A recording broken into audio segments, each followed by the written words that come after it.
Ministro, foi feita uma comparação, do meu ponto de vista, eu não sei se o senhor ouviu isso, desse plano novo com o plano Marshall, que não tem nada a ver, foi um plano pós-guerra dos americanos para ajudar os estados que haviam sido derrotados na sua recuperação e recomposição. Aqui não, aqui é dinheiro do Brasil para ajudar brasileiros. Como não temos dívida externa mais, só temos dívida pública, né? E dívida pública você vai levando, mesmo porque não tem reforma política desse país mesmo, é momento para rapar o tacho do que tem aí e ajudar de todas as formas os brasileiros. Depois você vê lá na frente o que vai fazer. Isso é o mais importante. Pois não, ministro? Olha só, o Pro-Brasil é um plano que vai envolver realmente investimentos em infraestrutura, né? E o objetivo principal é favorecer uma retomada da economia e uma geração de emprego. Agora, existem várias formas de você fazer o investimento na infraestrutura. O plano tem duas vertentes. Uma vertente ordem, e essa vertente ordem e talvez as pessoas não percebam isso, mas para mim é a vertente mais importante, que é a vertente regulatória, é a vertente legislativa. É a mudança regulatória, a mudança legislativa para melhorar o ambiente de negócios no Brasil. Isso por si só é uma grande alavanca de investimentos, né? E é a oportunidade ideal, né? Que a gente tem uma consciência coletiva, que a gente precisa fazer uma transformação, precisamos dar um salto para a gente avançar em temas que a gente não avançou ao longo dos anos. O Brasil é um país muito burocrático, com muita regulação, muita interferência, então é o momento ideal para a gente fazer essa transformação. E a outra vertente, a vertente progresso, aí sim são os investimentos em infra. Esses investimentos vão ser basicamente privados, vai ter uma carga muito grande de investimento privado, por meio de concessões em todos os segmentos. Só aqui na área da infraestrutura, 250 bilhões de reais serão contratados em concessões. Mas se a gente somar o que pode ser feito no setor de saneamento, no setor de energia, no setor de óleo e gás, a gente vai superar tranquilamente os 500 bilhões de investimentos.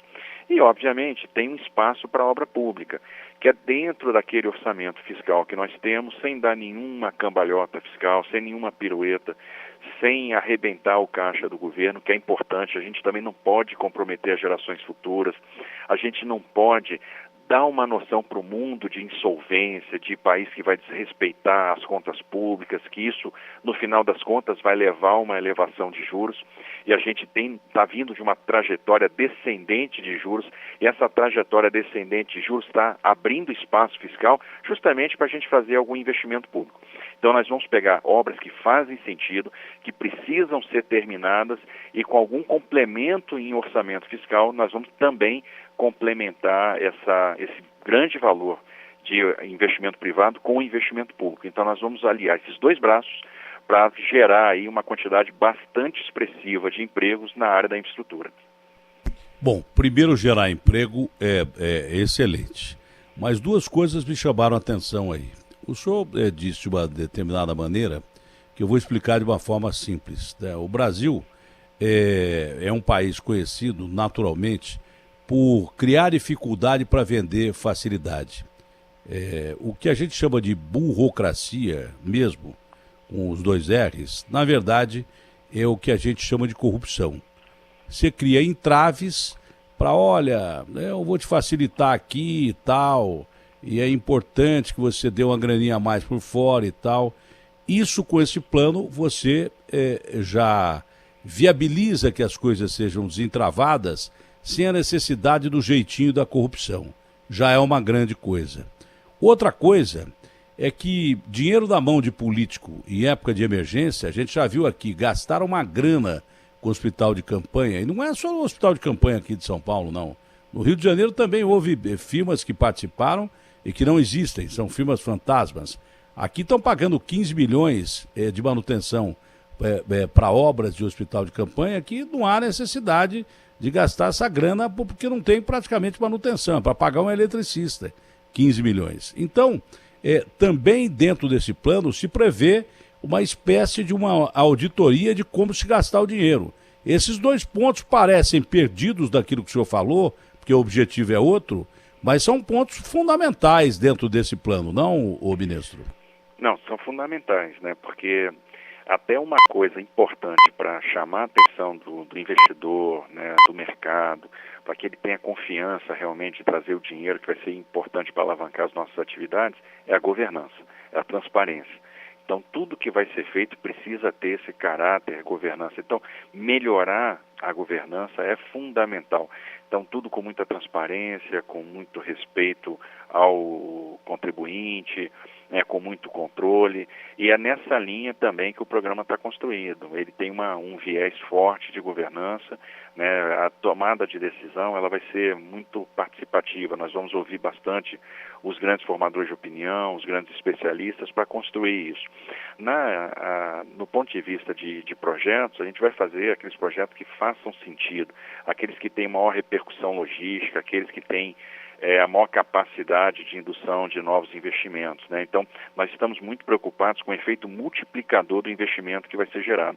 Então, todos os investimentos, todos aqueles trechos de rodovia, as hidrovias, os aeroportos, né, que foram selecionados para receber investimentos, são equipamentos que têm um efeito multiplicador, que vão gerar também mais empregos, maior eficiência, diminuir custos de transação no agronegócio, em todas as cadeias produtivas.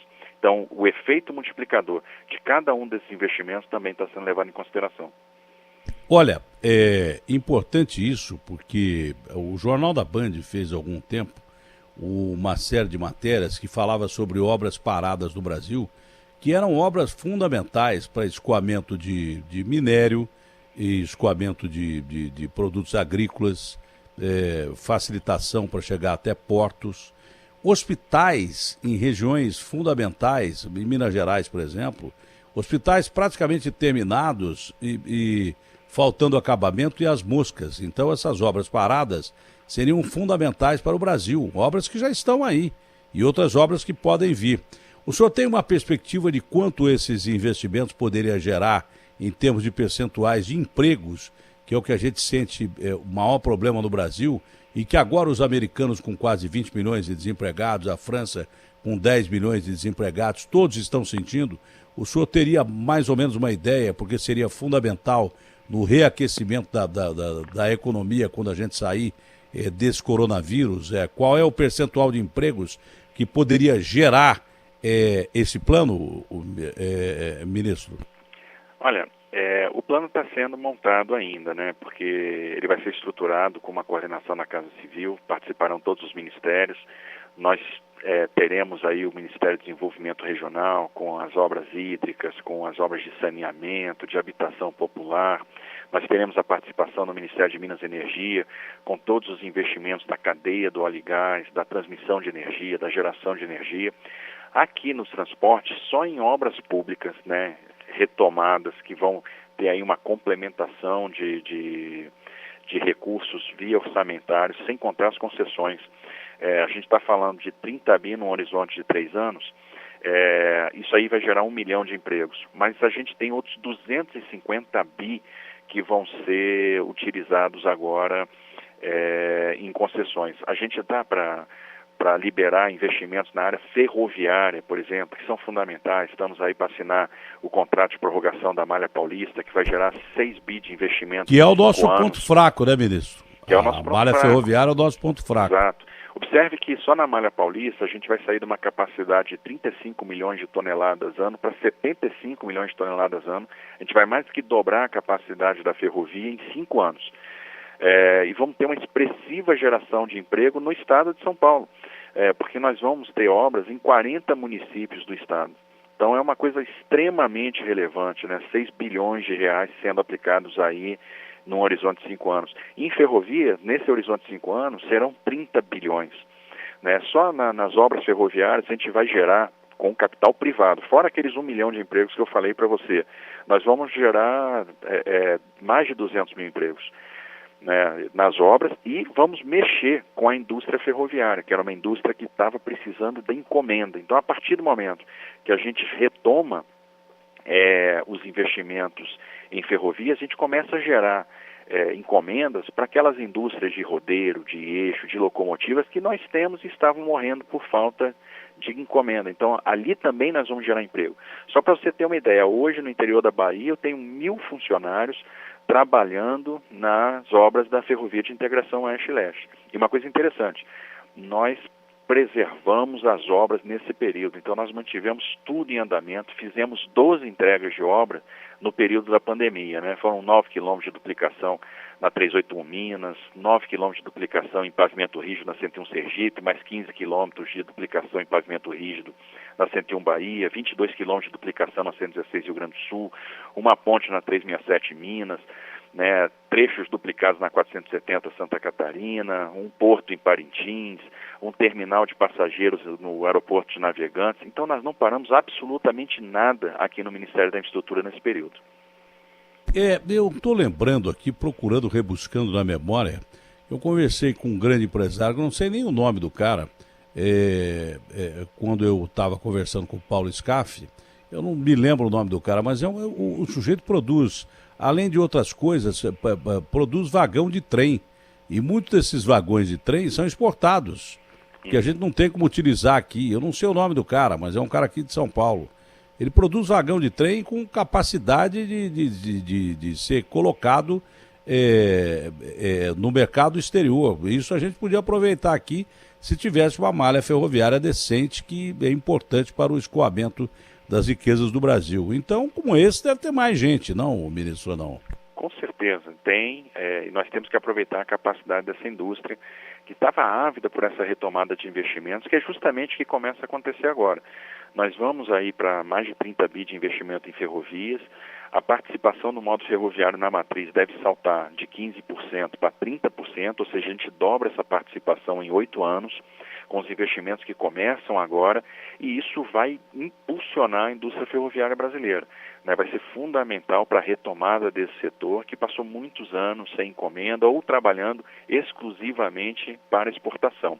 Então, isso é fundamental. Eu tenho certeza que os investimentos que nós estamos gerando vão proporcionar outros. Por exemplo, quando a gente fala da prorrogação da linha da MRS, um dos investimentos importantes previstos é a segregação da linha de carga da linha de passageiros, ou seja, nós vamos passar a ter uma linha exclusiva para carga e vamos acabar com a competição carga-passageiros naquela linha da CPTM. Nós vamos deixar tudo pronto para que o governo do Estado de São Paulo, por exemplo, possa contratar o trem Intercidades, né? Porque uma parte importante do investimento vai ser feito nessa prorrogação por parte do governo federal.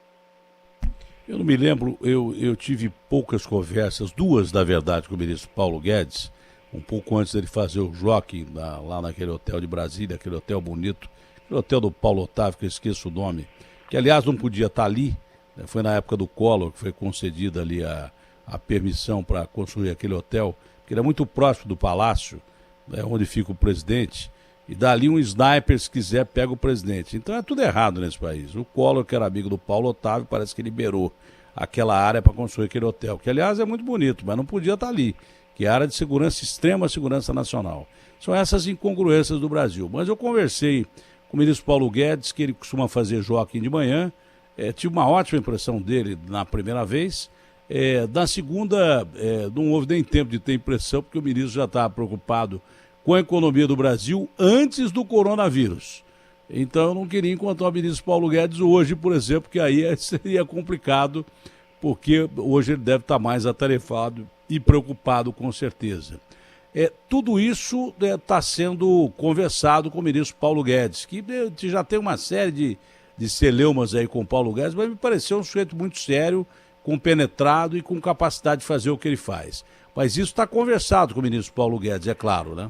Está conversado, está alinhado, né? Aquilo que nós estamos fazendo está muito alinhado com o Ministério da Economia. Existe, né, um time de ministros que está extremamente unido, extremamente fechado, com as diretrizes do presidente Bolsonaro.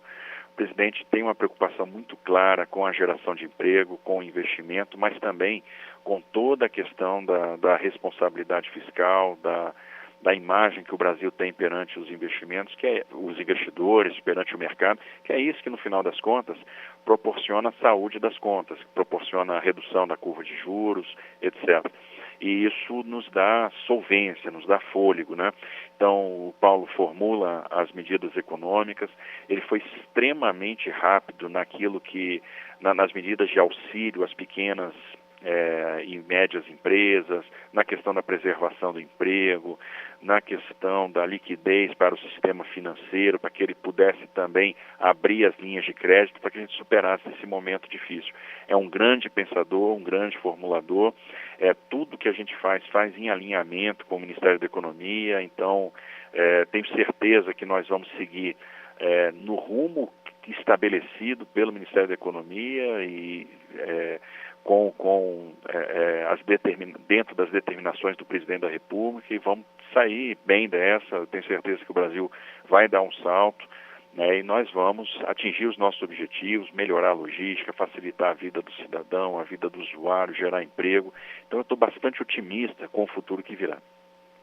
O secretário do Ministério da Economia, o Salim Matar, disse que o Brasil não teria dinheiro para fazer um plano Marshall dos trópicos. Eu repito que isso aqui não é plano Marshall, é ajuda do Brasil para o Brasil. E sobre essa observação do secretário ministro? De fato, a gente não vai ter espaço fiscal para fazer malabarismos. A gente precisa entender o seguinte: se você você vai ter 50 bi ano que vem disponível, eu não teria capacidade de executar. A gente tem que ter o pé no chão, a gente tem que formular algo que, primeiro, eu tenha condição de executar, para a gente não cair nas armadilhas do passado. Quantas vezes a gente viu um PowerPoint bonito, que a gente tinha lá bilhões de investimentos previstos que não saíam do papel? A gente está anunciando projetos e entregando projetos. Observe que nós já fizemos 29 leilões de concessão, todos bem-sucedidos e que vão gerar investimento agora. Então, nós estamos entregando aquilo que nós estamos prometendo. Então, o desenho que nós fizemos, alguém pode dizer, é modesto. Não, ele está adequado à capacidade fiscal do Estado. Ele vai proporcionar a redução, o patamar de juro baixo que a gente já está hoje encontrando. Ele vai permitir o melhor ambiente de negócio, e os projetos que nós estamos colocando na mesa são projetos que a gente tem condição de fazer execução imediata, e nós temos capacidade operacional para executar. Não adianta querer executar 50 bilhões se você não tem capacidade operacional para executar 50 bilhões. Agora, se eu tenho 8 e tenho condição de executar 12, 13, é exatamente os 13 agora que a gente vai perseguir. E a gente aumenta, então, em 4, 5 a nossa execução ano. E isso vai ser extremamente significativo nessa geração de emprego. Então, nesse plano, a gente listou 65 projetos rodoviários que vão ter condição de ou serem impulsionados ou serem contratados. Então, aquele projeto que estava lá andando devagar porque não tinha orçamento, ele vai poder andar com mais velocidade.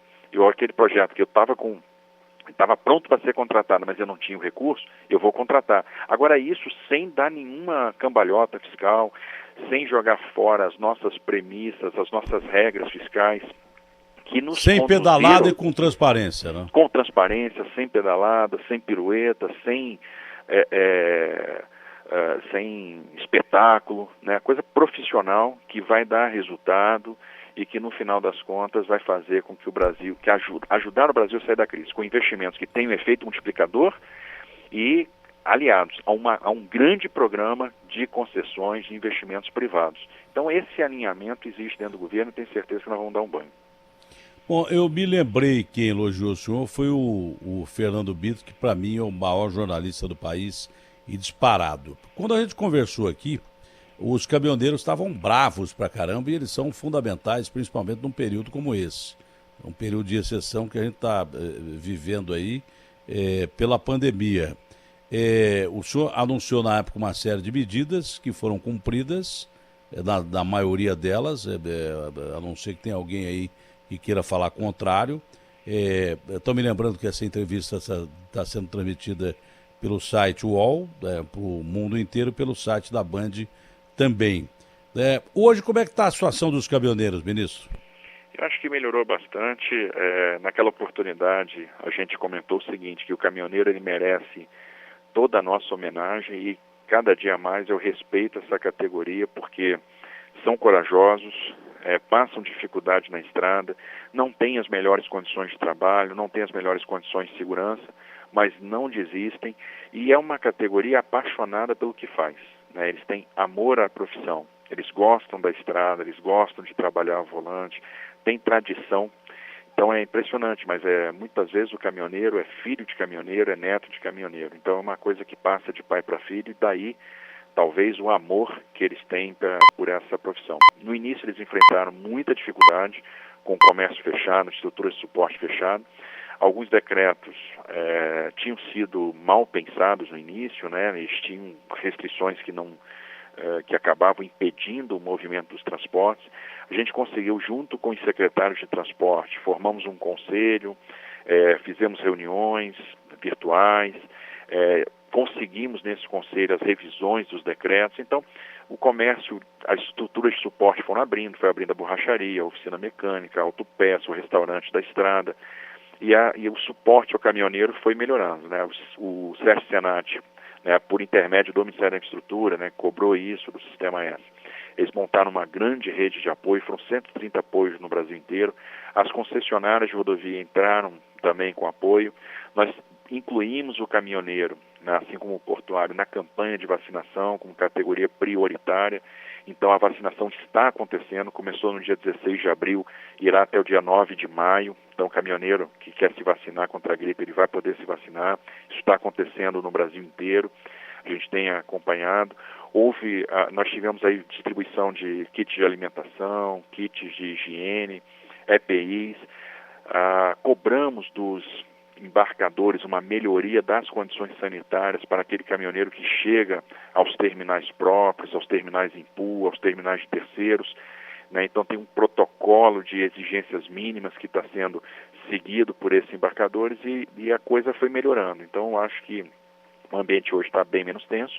É claro que nós temos um problema de demanda, porque como tem muita coisa fechada, a demanda começa a desaparecer, então houve uma queda no transporte rodoviário, mas alguns governadores já começam a abrir.